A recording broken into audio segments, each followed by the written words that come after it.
Delhi liquor scam కేసులో కేసీఆర్ కూతురు కవితకు బెయిల్ మంజూరైంది. షరతులతో కూడిన బెయిల్ను సుప్రీంకోర్టు మంజూరు చేసింది.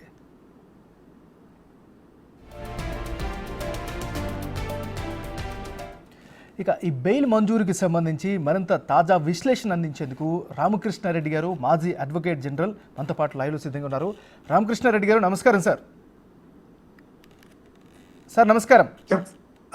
చెప్పండి సార్, ఇప్పుడు ఢిల్లీ లిక్కర్ స్కామ్ కేసులో కేసీఆర్ గారి కుమార్తె కవితకు బెయిల్ మంజూరు అయ్యింది.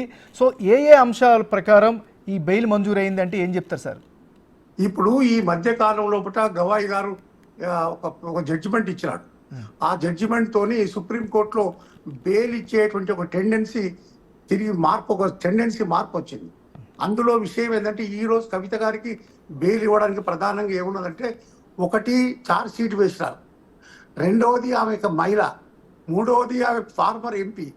కనుక సుప్రీంకోర్టు ప్రిన్సిపల్ ఏంటంటే బెయిల్ ఇవ్వడానికి ఒక ఎవిడెన్స్ ట్యాంపర్ చేయకుండా, లేకుంటే ప్రాసిక్యూషన్ పారిపోకుండా ఉండాలి. కనుక ఇప్పుడు ఆమె ఏం చేసిందంటే, ఒక మహిళ కనుక ఫార్మర్ ఎంపీ కనుక ఆమె పారిపోవడానికి వీల్లేదు, ప్రాసిక్యూషన్ సహకరిస్తుందనే ఉద్దేశం ఉన్నది. రెండవది ఇంకోటి ఏంటంటే, ప్రధానంగా ఛార్జ్ షీట్ వేయడం వల్ల ఇక ఎవిడెన్స్ ట్యాంపర్ చేయడం అనేది ఉండదు. కనుక ఆ కండిషన్స్లో మిగతా వాళ్ళకు బెయిల్ ఇచ్చారు. అదే ఆ కండిషన్స్ మీద కవిత గారికి బెయిల్ ఇచ్చి మిగతా వాళ్ళకి ఏదైతే కండిషన్స్ ఇంపోజ్ చేస్తారో అవే ఇప్పుడు కవిత గారికి ఇంపోజ్ చేశారు. కనుక ఇప్పుడు సుప్రీంకోర్టు గత జడ్జిమెంట్ల ప్రకారంగా ఈమెకు బెయిల్ ఎంటైటిల్మెంట్ ఉంది కనుక బెయిల్ ఇచ్చినారు.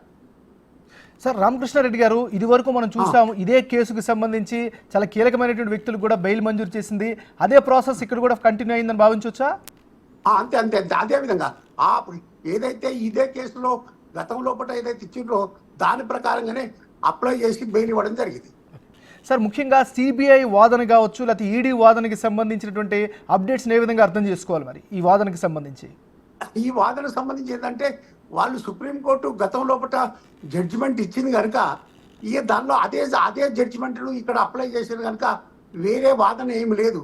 కనుక ప్రధానంగా ఛార్జ్ షీట్ వేసింది కనుక ఆ ఛార్జ్ షీట్ వేసిన తర్వాత ఎవిడెన్స్ ట్యాంపర్ చేసేటువంటి అవకాశాలు ఉన్నాయి. కనుక ఇన్వెస్టిగేషన్ అయిపోయింది అనే దృష్టిలో బెయిల్ ఇచ్చినట్టు మనం అనుకోవాలి. రామకృష్ణారెడ్డి గారు, షరతులకు సంబంధించి ఏ విధంగా అర్థం చేసుకోవాలి? సుప్రీంకోర్టు స్పష్టమైనటువంటి షరతులు మెన్షన్ చేశారు. ఈ కోణంలోనే బెయిల్ కూడా మంజూరు చేశారు.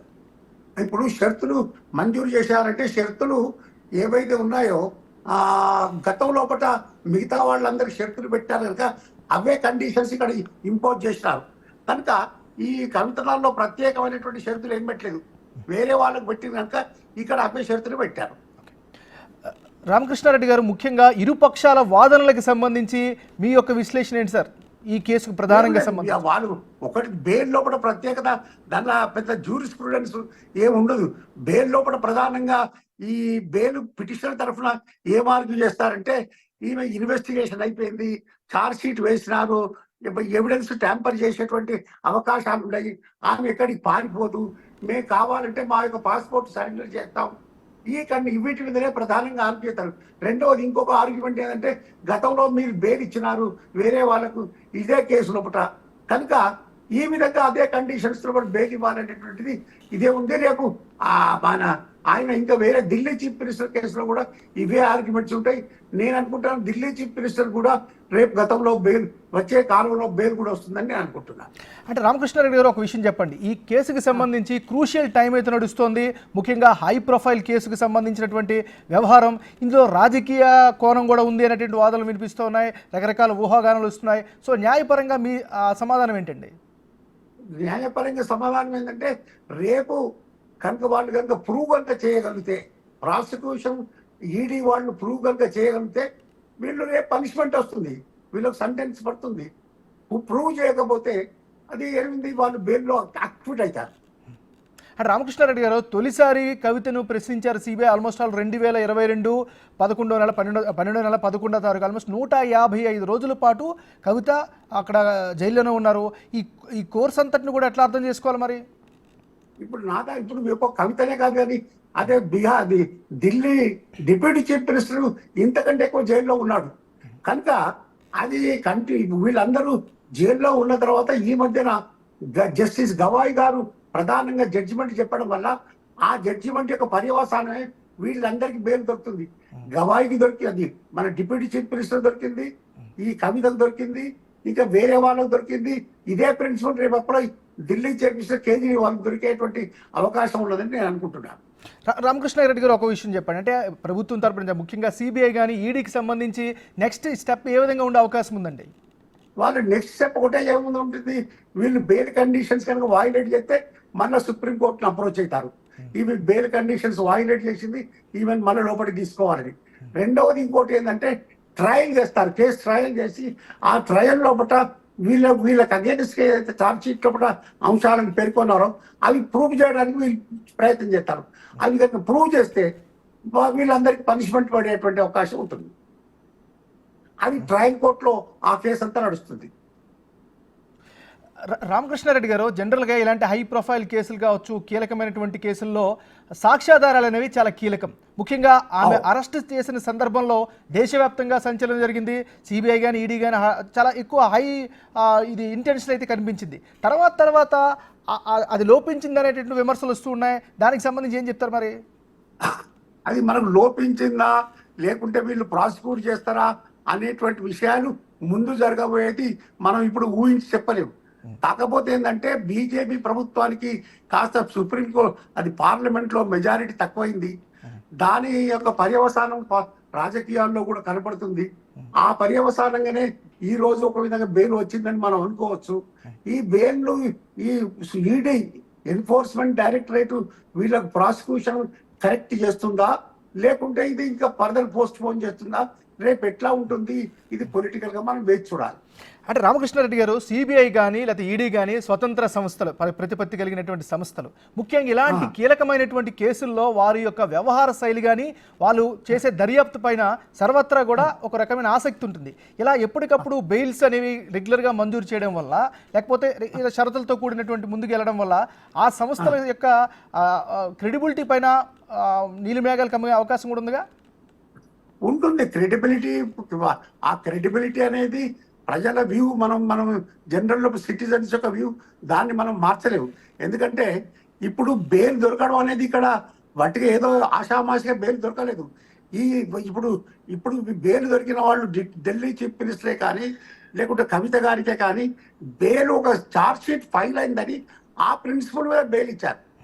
లేకుంటే ఏదో ఇవాళ అరెస్ట్ చేసి ఒక 10 రోజుల్లో బెయిల్ వచ్చిన విషయం కాదు. ఇక్కడ ఒక 150 రోజులు ఆమె జైల్లో ఉంది. అందులోపట కవిత పూర్తిగా ఛార్జ్ షీట్ ఫైల్ చేస్తారు. ఇంకా ఫర్దర్ ఇన్వెస్టిగేషన్ ఏమి లేదని పిటిషనర్ తరఫున కవిత తరఫున ఆర్గ్యుమెంట్ చేస్తారు. దాన్ని దృష్టిలో పెట్టుకొని ఈరోజు బెయిల్ వచ్చింది. అంటే రామకృష్ణారెడ్డి గారు, లాలో కూడా మనందరికీ తెలిసిందే, ప్రతి ఒక్క నేరస్తుడికి శిక్ష పడాలి, అదేవిధంగా నిరపరాధికి న్యాయం జరగాలని. సో ఇప్పుడు ఉన్నటువంటి ఇవన్నీ చూస్తుంటే ఏమనిపిస్తుంది మీకు? ఏమో రేపు ఎట్లా వాళ్ళు ఈ యొక్క కవిత మీదనే కానీ ఆ ఢిల్లీ చీఫ్ మినిస్టర్ సిసోడియా మీదనే కానీ ఉన్న వాటిని వీళ్ళు ప్రూవ్ చేస్తారా లేదా అనేది మనం వేచి చూడాల్సిందే. అది మనం ఇప్పుడు ఊహించి చెప్పడం కష్టం. అంటే రామకృష్ణారెడ్డి గారు, ముఖ్యంగా ఈ కేసుకి సంబంధించి మనం చూస్తే ఇనీషియల్లో 100 కోట్ల రూపాయలు ట్రాన్సాక్షన్ జరిగాయని సిబిఐ కానీ ఈడీ కానీ ఆరోపించింది. సో ప్రధానంగా మరి ఎందుకు వాటిని నిరూపించలేకపోయింది? ఆల్మోస్ట్ 5.5 నెలల పాటు జరిగింది కదా. ఇంకా ట్రయలే మొదలు కాలేదు కదా. ట్రయల్ మొదలయ్యేది ఉంటే అది వాళ్ళు నిరూపిస్తారా లేదా అనేది ఆ ట్రయల్లో తెలుస్తుంది. ట్రయల్ కాకముందే మనం ఏ విధంగా చెప్పగలుగుతాం? అయితే ఇప్పుడు ట్రయల్ ఇంతవరకు కూడా స్టార్ట్ కాకపోవడాన్ని ఏ విధంగా అర్థం చేసుకోవాలి సార్? మరి అంటే అక్కడ వాళ్ళు ఈడీ ఎన్ఫోర్స్మెంట్ డైరెక్టరేటే కానీ అక్కడ కోర్టే కానీ వాళ్ళ బిజినెస్ ఏదైతే షెడ్యూల్ ఏదైతే ఏ విధంగా ఉన్నదో అది చాలా టైట్ గా ఉండొచ్చు. కనుక అందువరకే ఈ కేసుల్లో ట్రయల్ కాకుండా ఉండడానికి అవకాశం ఉంటుంది. ఒకవేళ రేపు షెడ్యూల్ ఇచ్చి ఒక ట్రయల్ డేట్ ఇచ్చి ట్రయల్ చేసేది ఉంటే అప్పుడు తెలుస్తుంది. అన్ని ఇంతకంటే ఎన్నో కేసులు కూడా ఉండొచ్చు కదా ఢిల్లీ రౌజ్ అవెన్యూ కోర్టు లోపల.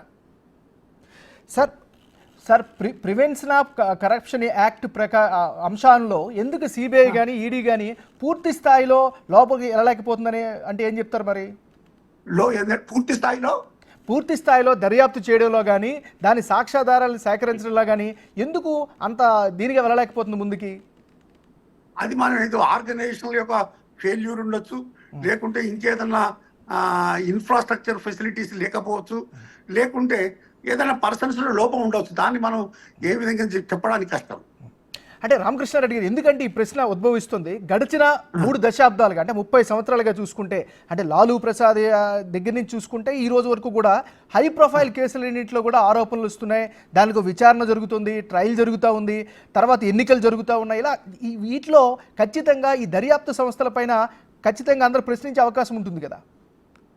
ఉంటుంది. ఇప్పుడు వీళ్ళు హై ప్రొఫైల్ కేసులు ఈడీ కానీ లేకుంటే సిబిఐ కానీ ఇన్వెస్టిగేట్ చేసి ఛార్జ్ షీట్ వేస్తున్నారు కనుక ఎట్లా తప్పకుండా 100% క్రిటిసిజం ఉంటుంది. ఇప్పుడు లాలూ ప్రసాద్ గారికి పనిష్మెంట్ అక్విట్ వాళ్ళు కన్విక్షన్ అయింది. మనం ఇంకా పూర్తిగా కొంతమందికి కన్విక్షన్ కావచ్చు, కాకపోవచ్చు. It depends upon the how they ED కానీ లేకుంటే సిబిఐ కానీ ప్రాసిక్యూషన్ ఏ విధంగా చేస్తారనేది దాని మీద డిపెండ్ అయి ఉంటుంది. కనుక ఇది ఒక హై ప్రొఫైల్ పర్సనాలిటీస్ మీద ఇన్వెస్టిగేషన్ కనుక ఈ ఇన్స్టిట్యూషన్ మీద ఎప్పటికీ క్రిటిసిజం ఉండనే ఉంటుంది. అంటే రామకృష్ణారెడ్డి గారు ఇప్పుడు ట్రయల్ ఇప్పుడు స్టార్ట్ అయింది అంటున్నారు, ఏ అంశాలపైన ప్రధానంగా ముందుకు వెళ్ళే అవకాశం ఉందండి? అంటే వీళ్ళ మీద మనం అది ఛార్జ్ షీట్ మనం చూస్తే కానీ అంశాలని మనం చెప్పలేం. ఛార్జ్ షీట్ అది డీటెయిల్స్ కొన్ని 100 పేజీల ఛార్జ్ షీట్ ఉంది. అందులో ప్రధానమైంది ఈమె 100 కోట్ల రూపాయలు ఇచ్చిందని గతంలో మనం న్యూస్ పేపర్లో చూసాం.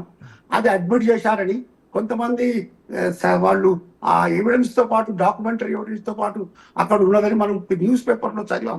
అది ఎంతవరకు నిజం, ఏ విధంగా వాళ్ళు ఎన్ఫోర్స్మెంట్ డైరెక్టర్ వీళ్ళకి అగేన్స్ట్ ప్రూవ్ చేస్తుంది అనేది మనం వేచి చూడాల్సిందే. అంటే రామకృష్ణారెడ్డి గారు ఇలాంటి కేసుల్లో అప్రూవల్గా మారినటువంటి వారి యొక్క స్టేట్మెంటు లేదా కన్ఫెషను ఎంత కీలకం, ముఖ్యంగా ఈ కేసులో ఎంత కీలకం అండి? నియర్లీ అప్రూవల్ అయినంత మాత్రాన అది పెద్ద ఎవిడెన్స్ కాదు. దాంతో సపోర్టింగ్ ఎవిడెన్స్ ఏమన్నా ఉన్నదా అనేది ఒకటిది రేపు జడ్జి గారు చూస్తారు. అది ఒకవేళ అప్రూవల్ అనేది ఒక కీలకమైన అంశమే, కానీ నియర్లీ అప్రూవల్ అయినంత మాత్రాన దాన్ని బేస్ చేసుకొని కన్విక్షన్ ఇవ్వడానికి వీలు పడదు. మిగతా సర్కమిస్టెన్సెస్, మిగతా అదర్ ఎవిడెన్స్ బేస్ చేసుకొని కేసు ముందుకు పోవడానికి వీలు పడుతుంది. అంటే రామకృష్ణారెడ్డి గారు బహుశా ఇప్పుడున్నటువంటి అందుతున్నటువంటి అప్డేట్ ప్రకారం బహుశా ఈరోజు సాయంత్రం కానీ రేపు కానీ కవిత అక్కడి నుంచి బయటకు వచ్చే అవకాశాలు కనిపిస్తున్నాయి. సో ఈ ప్రాసెస్లో ఏం జరుగుతుందండి? ఈ ప్రాసెస్ ఏమిటో ఆమె బయటకు వస్తుంది. ఆ కండిషన్స్ కంప్లై చేయడం వల్ల చేయగానే జైలు అథారిటీస్ ఆమెను విడుదల చేస్తారు. సో ముఖ్యంగా షరతుల విషయంలో ఎలాంటి కేర్ తీసుకునే అవకాశం ఉంది? గతంలో ఏమైనా వైలేషన్స్ అయినప్పుడు బెయిల్ రద్దయినటువంటి సందర్భాలు ఏమైనా ఉన్నాయా? ఉన్నాయి అనేక బెయిల్ కండిషన్స్ వైలేట్ చేసినప్పుడు ఈ యొక్క ప్రాసిక్యూటింగ్ ఏజెన్సీ కోర్టు దృష్టి తీసుకొచ్చినప్పుడు బెయిల్ క్యాన్సిల్ చేసిన ఆధారాలు ఎన్నో ఉన్నాయి. కానీ ఈ యొక్క వీళ్ళ కేసులో వీళ్ళు వైలేట్ చేస్తారని నేను అనుకోను. ఎందుకంటే ప్రతి వారం అది పోలీస్ స్టేషన్లో నియరెస్ట్ పోలీస్ స్టేషను లేకుంటే ఢిల్లీ లోపల రౌజ్ అదేదో పోలీస్ స్టేషన్ స్పెసిఫై చేసిన దానిలో వాళ్ళు అప్పేర్ అవుతారు. 10 లక్షలు 10 lakhs అది గ్యారంటీ వాళ్ళు ఏదో ఇస్తారు. రెండవది మిగతా కండిషన్స్ వాళ్ళు కంప్లై చేస్తారు. అది ప్రాబ్లమే లేదు. మనోజ్ సిసోడియా కూడా ఇదే కండిషన్స్ పెట్టారు. ఆయన కూడా కండిషన్స్ కంప్లై చేస్తున్నాడు. కనుక కవిత నేను అనుకోను కండిషన్స్ వైలేట్ చేస్తుంది, బెయిల్ క్యాన్సిల్ అయ్యేటువంటి అవకాశాలు ఏమి లేవు. ఈమె కూడా కంప్లై చేస్తుంది. రామకృష్ణారెడ్డి గారు గత కొంతకాలంగా మీరు ప్రభుత్వానికి దగ్గరగా ఉంటున్నారు, అడ్వకేట్ జనరల్గా వర్క్ చేస్తున్నారు. ఇలాంటి కేసులు వచ్చేటప్పుడు చూసేటప్పుడు మీకు ఏమనిపిస్తుంది? మీ యొక్క అబ్జర్వేషన్ ఏంటండి? ఏమిటి ఇది మామూలు విషయమే. ప్రాసిక్యూటింగ్ ఏజెన్సీ ఎక్కడనైతే అలిగేషన్ వచ్చినప్పుడు ఇన్వెస్టిగేట్ చేస్తుంది, ఛార్జ్ షీట్ చేస్తారు, అది ప్రాసిక్యూటింగ్ అయితే అది ట్రయల్ చేస్తారు. దానిలో ఎవిడెన్స్ కనుక ప్రూవ్ చేయగలిగితే వాళ్ళకి పనిష్మెంట్ పడుతుంది, లేకుంటే వాళ్ళు ఎక్విట్ అవుతారు. అంటే ఇప్పుడు మీరు ఈ 5 నెలలుగా చూస్తున్నారు కదా సార్, ఈ 5 నెలలుగా జరుగుతున్నటువంటి ఈ కేసుకి సంబంధించినటువంటి అప్డేట్స్ పట్ల మీ విశ్లేషణ ఏంటి సార్? మరి ఏం లేదు, అది మనం ఏం డీటెయిల్ లోపలికి పోయి చూడడం. లోపల మన దగ్గర ఆ డాక్యుమెంటరీ ఎవిడెన్సే కానీ దానికి సంబంధించిన పేపర్లే కానీ మన దగ్గర లేవు, మనం చూడలేదు. కాకపోతే మనకు వచ్చిందంతా న్యూస్ పేపర్లో చూసి ఊహించడం, టీవీలలో చూసిన దాన్ని మనం వినడం తప్ప మనకు వేరే ఆధారం ఏం లేదు. ఎందుకంటే రామకృష్ణారెడ్డి గారు మనందరూ కూడా ఇప్పుడు సోషల్ మీడియా, డిజిటల్ మీడియా యుగంలో ఉన్నాం కాబట్టి రాజకీయ పరంగా ఎన్ని విమర్శలు అవన్నీ చేసుకోవచ్చు, కానీ న్యాయపరంగా కొన్ని మౌలిక సూత్రాలు, కొన్ని ఫార్ములాలు ఉంటాయి కదా దానికి సంబంధించి. ఆ మౌలిక సూత్రాలను ఆధారంగా చేసుకునే ఈ రోజు కవిత గారికి బెయిల్ వచ్చింది. థ్యాంక్ యూ రామకృష్ణారెడ్డి గారు.